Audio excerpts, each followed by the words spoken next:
Okay, so this is our first session of Hey Father Mike. We have kids from all over the Tri-Parish and the day schools of St. Mary's and St. John's Sacred Heart sending in questions to ask Father Mike a variety of things that they have been wondering about. So the first one is from Drew.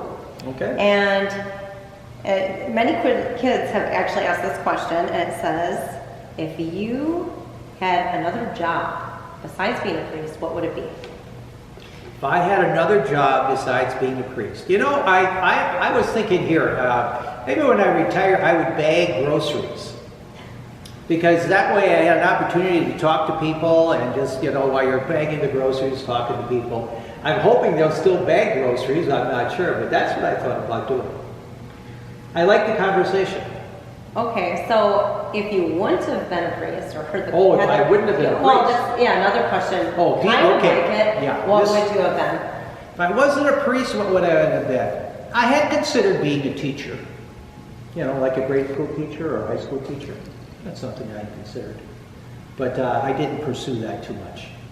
So did you go, can you explain the process of seminary and college, like how that worked? Well, I had kind of a unique experience because back in my days, you went to a high school seminary. So at the age of 14, I left home.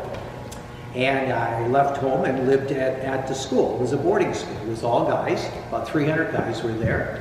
And so 4 years of high school was at that place. It was outside of Green Bay. I would see my parents, my family, once a month. And my mom, and my dad, I should say, brought the laundry for me every week, but we couldn't see it. Because that was kind of how they did it that day. They kind of isolated you a little bit away from society. So I went there for 4 years, and I went to St. Norbert College. I stayed affiliated with the seminary process. And then after St. Norbert College, I went out to California for a year, worked with developmentally handicapped adults, and then I came back and went back to school for 4 years of graduate school at St. Francis in Milwaukee. And I was ordained in 1980. So it was a long time to go to school, but well worth it. So how long does it usually take for someone coming out of high school to become a priest? Today it's even longer. In some respects, the graduate school part is about 5 years now. So it's a little bit longer. And again, the extension is not just the academics, but also the experience of working in parish, so that you have an opportunity to kind of know what it's like working in parish. And this is St. Lawrence. St. Lawrence Seminary is still going at Mount Calvary. Yes, the Capuchins still have. They have about, I'd say close to 200 young men there at Mount Calvary. And they run a summer program. They actually run a summer camp. They run a summer camp too. Yes, they do. So again, so that's one of the few seminaries, high school seminaries, that's still going. Is Mount Calvary. Yeah. Lucy and Elsa want to know, what is your favorite food? What is my favorite food? My favorite food is breaded pork chops. No, you're probably going to get a bunch of those sent to your house after this. Yes, I love breaded pork chops. I make them probably every 2 weeks. And then I put potatoes and a little bit of carrots in there and a little bit of onion on my breaded pork chops. And I let that bake for about, at 350 for about 45 minutes. And that is a meal to feast on. So now they all know how to cook them. Okay. William from St. John's Sacred Heart wants to know, what's your favorite song? My favorite song? Oh boy, I have a lot of favorite songs. There's liturgical songs, and then there's modern songs.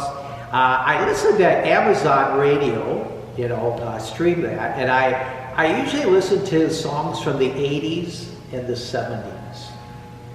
Okay? But, you know, there's all kinds of songs. You're like, Born to be Wild. You know, you go back to the 60s there, you know. But then, you know, you kind of move into a variety of other songs. You know, there's so much music that I can't really say that I have a favorite song. But I do like music from the 70s and 80s.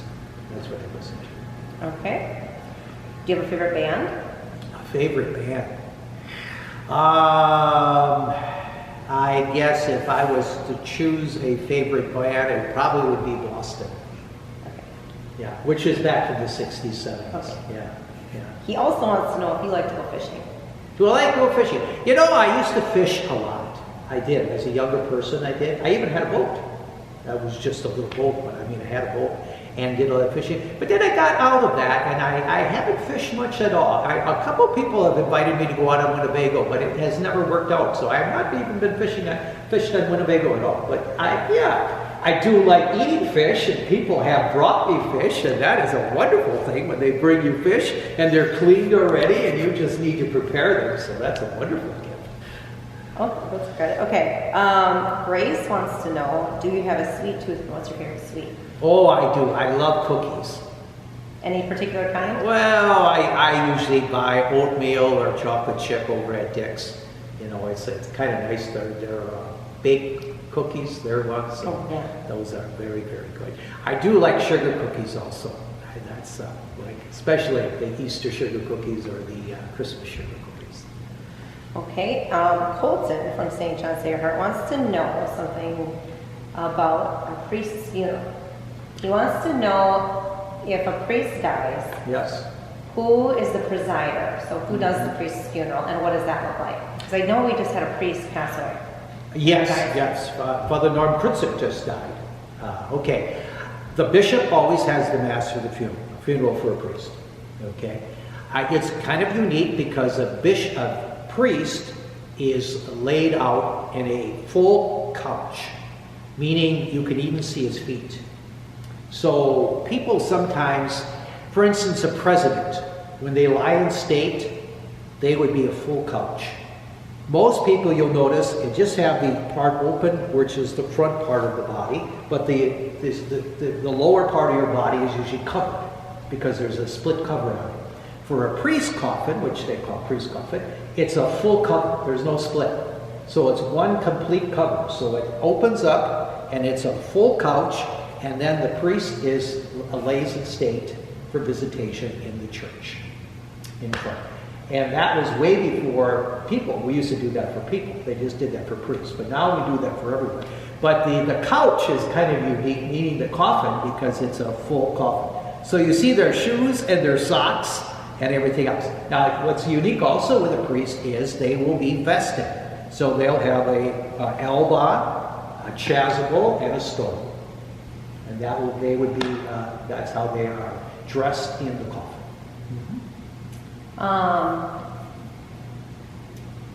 I think I'm going to ask the question that Melody had about why did they originally put water in? Oh, yes. In the wine or the blood during consecration. That's right. And you The said preparation of the gifts. there's two different reasons. Well, again, first, liturgically speaking, usually many things come into liturgy are practical things that they have. Okay? There's a practical reason. One of I think the most vivid one is weddings many times used to have a carpet that was rolled out. The reason they did that was because in the Middle Ages, most churches didn't even have windows much. So it was dirty. And so to keep the people's garments, which were long clean, they had the carpet. So the red carpet, the white carpet was to keep their garments clean because the church was not as sanitary as they are today. You know, we vacuum our churches, we do all kinds of stuff. Back in those days, it was a very different world. We probably had birds flying around inside the church and everything. So again, it was a different experience. So for the priest, liturgically speaking, in the early church, the wine was provided by the people because the people made wine. And many of the places around the Mediterranean, most people were wine growers, grape growers, and winemakers. So they would bring the wine for the celebration of the Eucharist. And in doing that, because homemade wine can vary in its alcohol content and in its quality, if you drank quite a bit of that homemade wine, you would become intoxicated.